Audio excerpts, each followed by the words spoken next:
নিয়োগ দুর্নীতি মামলায় জামিন পেলেন মানিক ভট্টাচার্য। বৃহস্পতিবার জামিন মঞ্জুর করলেন কলকাতা হাইকোর্টের বিচারপতি শুভ্রা ঘোষ। তবে জামিনে বেশ কিছু শর্ত দেওয়া হয়েছে, আর সেই শর্তে বলা হয়েছে পাসপোর্ট জমা রাখতে হবে, তথ্য প্রমাণ লোপাট করা যাবে না, তদন্তকারী অফিসারকে ফোন নম্বর দিতে হবে, তদন্তে সহযোগিতা করতে হবে, নিম্ন আদালতে হাজিরা দিতে হবে, নিম্ন আদালতের সীমানার বাইরে যেতে পারবেন না। ইডির মামলায় এদিন জামিন পেলেন মানিক ভট্টাচার্য। সিবিআই এর মামলায় আগেই তাকে রক্ষা কবচ দিয়ে রেখেছে সুপ্রিম কোর্ট। ফলে মানিক ভট্টাচার্যের জেল মুক্তি হতে চলেছে বলেই জানাচ্ছেন আইনজীবীরা। 2022 সালের অক্টোবর মাসে পুজোর সময় মানিক ভট্টাচার্যকে ওয়েমারশিট দুর্নীতি সহ একাধিক অভিযোগে গ্রেপ্তার করেছিল ইডি। সেই মামলায় নিম্ন আদালতেও জামিনের আবেদন করার পাশাপাশি শীর্ষ আদালতের দ্বারস্থ হয়েছিলেন মানিক। যদিও শীর্ষ আদালত তার জামিনের আবেদনের ত্রুটি থাকায় তা সংশোধন করে হাইকোর্টে আবেদন জানাতে নির্দেশ দিয়েছিলেন। পাশাপাশি কলকাতার নগর দায়রা আদালতে বা বিশেষ সিবিআই আদালতে একাধিকবার ইডির তদন্ত নিয়ে ক্ষোভ ব্যক্ত করেছেন মানিক ভট্টাচার্য। কিন্তু আগে তিনি ইডির তদন্তের নামে তাকে আটকে রেখেছেন, তিনি অভিযোগ করেন। কিন্তু তার বিরুদ্ধে কোনো তথ্য প্রমাণ পাচ্ছে না বলে ক্ষোভ প্রকাশ করেছিলেন তিনি। তিনি বলেন, এ যেন ষষ্ঠ সপ্তম শ্রেণীর অঙ্কের মতো প্রতিদিন 2 ফুট করে উঠছি আর 1 ফুট করে নামছি। আসলে তদন্তের নামে কিছুই হচ্ছে না। আর যখন নিম্ন আদালতে চার্জশিট দেওয়ার সময় আসছে, তখন ইডি বারবার করে তদন্তের নামে আটকে রাখছে বলেই তিনি ক্ষোভ প্রকাশ করেন এবং তিনি ক্ষোভে ফেটে পড়েন রীতিমতো। একই সঙ্গে কলকাতা হাইকোর্টে মামলার শুনানিতে নিজেই সওয়াল করতে গিয়ে তার চিকিৎসা সংক্রান্ত বিষয়ে উল্লেখ করে কেঁদে ফেলেছিলেন মানিক। তিনি শীঘ্রই মারা যাবেন বলেও আদালতে উল্লেখ করেন। যদিও ইডির তরফে মানিক ভট্টাচার্যের জামিনের বিরোধিতা করে বলা হয়, ওয়েমারশিট দুর্নীতিতে মানিক ভট্টাচার্য সরাসরি যুক্ত। তিনি অন্যায়ভাবে বরাত পাইয়ে দিয়েছিলেন একটি সংস্থাকে। পাশাপাশি বিপুল আর্থিক দুর্নীতির ও সেই টাকায় তাদের বিদেশ ভ্রমণের যুক্তি উল্লেখ করেছিল ইডি। বিচারপতি শুভ্রা ঘোষ সব পক্ষের বক্তব্য শোনার পর গত 29 অগস্ট রায়দান স্থগিত রেখেছিলেন। আমরা এই বিষয়ে আমাদের প্রতিনিধি মানস নস্করের একটি প্রতিবেদন দেখব। প্রাথমিক শিক্ষক নিয়োগ দুর্নীতির মামলায় কলকাতা হাইকোর্ট থেকে জামিন পেলেন প্রাথমিক শিক্ষা পর্ষদের প্রাক্তন সভাপতি মানিক ভট্টাচার্য। মূলত ইডির দায়ের করা মামলায় তাকে 2022 সালের একেবারে পুজোর সময় তাকে গ্রেপ্তার করেছিল ইডি। সেই মামলাতেই এদিন জামিন পেয়েছেন প্রাক্তন সভাপতি, প্রাথমিক শিক্ষা পর্ষদের প্রাক্তন সভাপতি মানিক ভট্টাচার্য। এবং আদালত সূত্রে আমরা যেটা জানতে পাচ্ছি যে সিবিআই এর মামলাতে তিনি আগেই, সুপ্রিম কোর্ট তাকে আগেই রক্ষা কবচ দিয়ে রেখেছে, ফলে আজকেই তার জেল মুক্তি হতে চলেছে বলেই আইনজীবীদের সূত্রে আমরা জানতে পাচ্ছি। প্রসঙ্গত উল্লেখ্য, 2022 সালে পুজোর সময় তাকে গ্রেপ্তার করেছিল ইডি। প্রাথমিক শিক্ষক নিয়োগ দুর্নীতিতে ওয়েমার জালিয়াতি, ওয়েমারশিট যারা যে প্রস্তুতকারী সংস্থা ছিল তাদেরকে সম্পূর্ণ বেআইনিভাবে বরাত পাইয়ে দেওয়া, টেন্ডার না ডেকে, এছাড়াও একাধিক অভিযোগ ছিল মানিক ভট্টাচার্যের বিরুদ্ধে। এই সমস্ত অভিযোগের পরিপ্রেক্ষিতেই তাকে গ্রেপ্তার করেছিল ইডি। আজকে কলকাতা হাইকোর্ট থেকে জামিন পেলেন মানিক ভট্টাচার্য।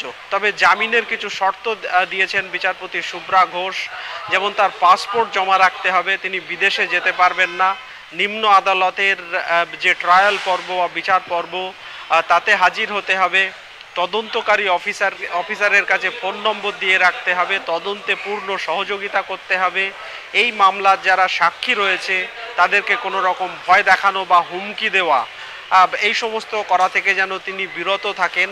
একই সঙ্গে তথ্য প্রমাণ লোপাটের যেন কোনো চেষ্টা তিনি না করেন। এই সমস্ত একাধিক শর্ত আরোপ করেছে কলকাতা হাইকোর্টের বিচারপতি শুভ্রা ঘোষের বেঞ্চ এবং মানিক ভট্টাচার্যের জামিন মঞ্জুর করেছে কলকাতা হাইকোর্ট। ফলে সব মিলিয়ে কার্যত স্বস্তিতে প্রাথমিক শিক্ষক নিয়োগ দুর্নীতিতে গ্রেপ্তার হওয়া মানিক ভট্টাচার্য।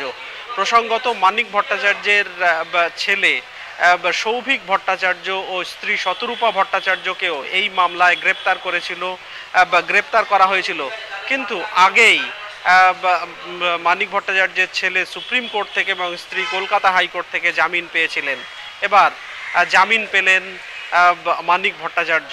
আর এই জামিন পাওয়ার পরপরই শিক্ষক নিয়োগ দুর্নীতিতে যারা চাকরি প্রার্থীদের তরফে যে সমস্ত আইনজীবীরা সওয়াল করছেন, সেই আইনজীবীদের তরফে একটা আশঙ্কা ব্যক্ত করা হয়েছে যে এর ফলে প্রাথমিক শিক্ষক নিয়োগ দুর্নীতিতে যারা গ্রেপ্তার হয়েছিলেন কুন্তল ঘোষ, তাপস মণ্ডলের মতো ব্যক্তিরা, তাদেরও জামিন কার্যত সময়ের অপেক্ষা। কারণ প্রাথমিক শিক্ষক নিয়োগ দুর্নীতিতে মূল অভিযুক্ত ছিলেন মানিক ভট্টাচার্য।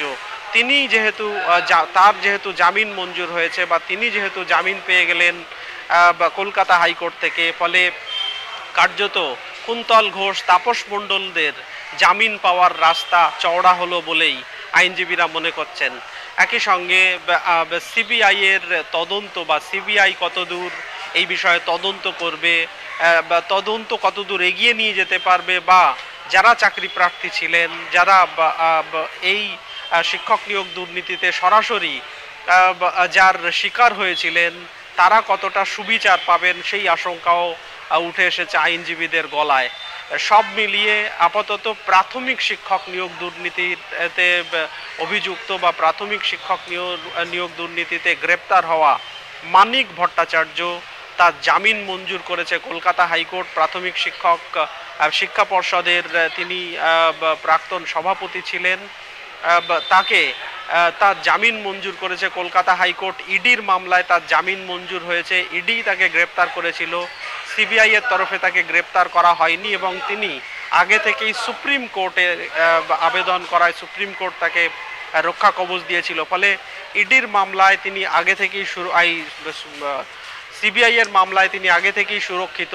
এবার ইডির মামলাতেও জামিন পেলেন প্রাথমিক শিক্ষক নিয়োগ দুর্নীতি প্রাথমিক শিক্ষা পর্ষদের প্রাক্তন সভাপতি মানিক ভট্টাচার্য, এবং আজকেই তার জেল মুক্তি হতে চলেছে বলে আইনজীবীরা জানাচ্ছেন। 2022 সালের একেবারে পুজোর সময় অক্টোবর মাসে তাকে গ্রেপ্তার করেছিল ইডি। তারপরেই তিনি নিম্ন আদালতে তার জামিনের আবেদন জানিয়েছিলেন। একই সঙ্গে শীর্ষ আদালত, নিম্ন আদালতে জামিনের মামলায় একাধিকবার ক্ষোভ ব্যক্ত করেছেন মানিক ভট্টাচার্য। তিনি নিজে সওয়াল করতে গিয়ে ষষ্ঠ সপ্তম শ্রেণীর অঙ্কের সাথে নিজের পরিস্থিতি তুলনা করেন, যেখানে তিনি বলেন যে প্রতিদিন ইডির তদন্ত দেখে মনে হচ্ছে প্রতিদিন একটি বাঁশে 2 মিটার উঠছি আর 2 ফুট উঠছি আর 1 ফুট নামছি। ইডির তদন্তের নামে তাকে অহেতুক হেনস্থা করছে বা তাকে আটকে রেখেছে বলেও তিনি ক্ষোভ ব্যক্ত করেছিলেন নিম্ন আদালতে। একই সঙ্গে কলকাতা হাইকোর্টেও রীতিমতো কান্নায় ভেঙে পড়েছিলেন প্রাথমিক শিক্ষা পর্ষদের প্রাক্তন সভাপতি মানিক ভট্টাচার্য। আজকে কলকাতা হাইকোর্টের বিচারপতি শুভ্রা ঘোষ। দেখতে থাকুন আজ তাক বাংলা, সাবস্ক্রাইব করতে ভুলবেন না।